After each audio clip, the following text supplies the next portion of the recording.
¿Qué tal, amigos? Mi nombre es Giovanni Frati y hoy tengo que hacer un llamado de atención ante una crisis importantísima de las exportaciones del país. Guatemala es un país que le vende a El Salvador el 20% de sus exportaciones van al vecino país. Y por esta carretera, la carretera que se hizo pedazos en el kilómetro 44 de Palín Escuintla, pasa el 60% de todo el comercio de containers, de importaciones y exportaciones del país. Y ese Puerto Quetzal es el puerto más importante de toda Guatemala.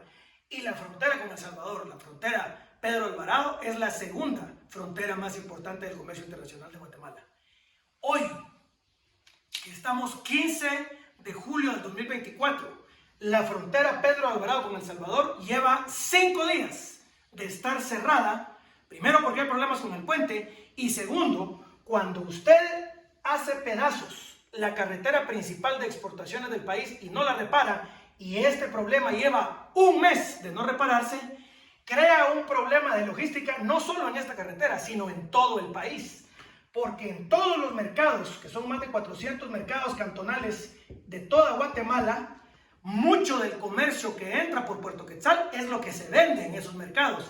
Y mucho de lo que se produce en toda Guatemala, verduras, carne, granos básicos, productos cárnicos terminados, productos de pollo, productos terminados industriales, etcétera, todo ese comercio pasa por la frontera de Pedro Alvarado. En este momento, señores, hay una crisis de logística nacional y el gobierno no solo no resuelve, no solo no da una solución, sino lo que hace es impedir los probables métodos de solución que hay.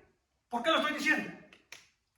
Todas las carreteras del país en invierno, todos los años, en todos los gobiernos, se derrumban, porque Guatemala es un país de montañas que tiene que tener mantenimiento, las carreteras todo el tiempo.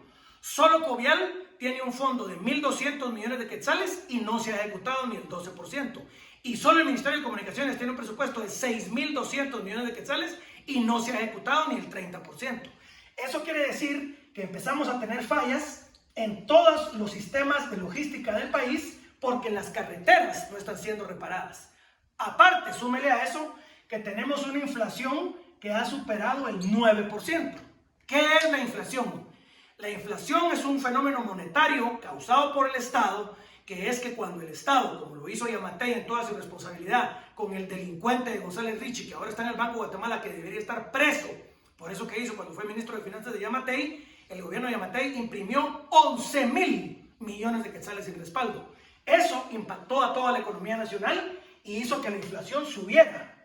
Pero si usted, después del desastre del gobierno de Yamatei, pasa a 6 meses de desastre del gobierno de Bernardo Arévalo, que es un usurpador y que está usurpando la presidencia por fraude, y el señor no arregla las carreteras, la SAT empieza a perseguir a los comerciantes, empieza a perseguir a los pequeños y medianos productores de verdura, y el gobierno no resuelve el problema de la carretera Palín Escuintla, donde pasa el 60% del comercio de containers, y ahora tiene parado por 5 días la frontera más importante del segundo socio comercial más importante de Guatemala, que es la frontera Pedro Alvarado con El Salvador. Usted lo que tiene en 6 meses de gobierno desastroso del usurpador Bernardo Arévalo y del incompetente del ministro de Comunicaciones es una crisis de logística nacional.